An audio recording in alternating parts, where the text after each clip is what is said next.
Под откритото небе палатката ни чака.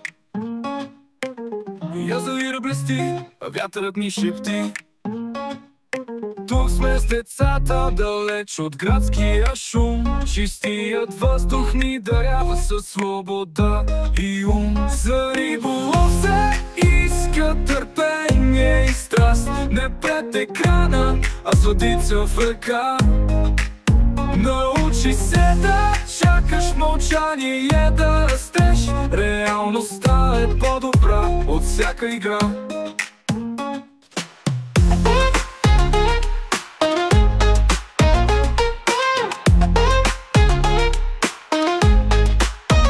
Водата тихо плиска, вълните леко се движат. Децата се учат с внимание да се грижат. Рибата не е просто лов, а урок за цял живот. Търпението те прави силен, ти сам си свой съдия и съд.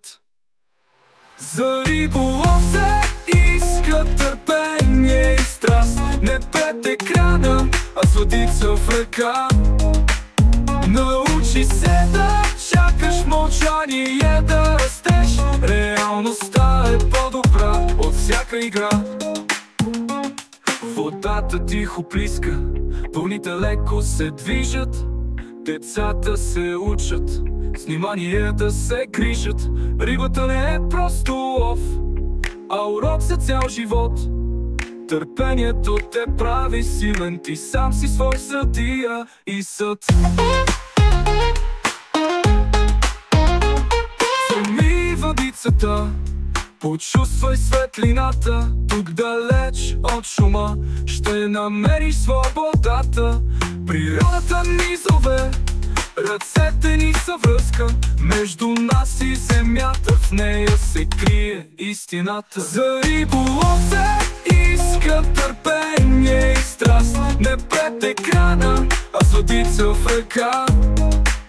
Научи се да чакаш мълчание, да растеш. Реалността е по-добра от всяка игра.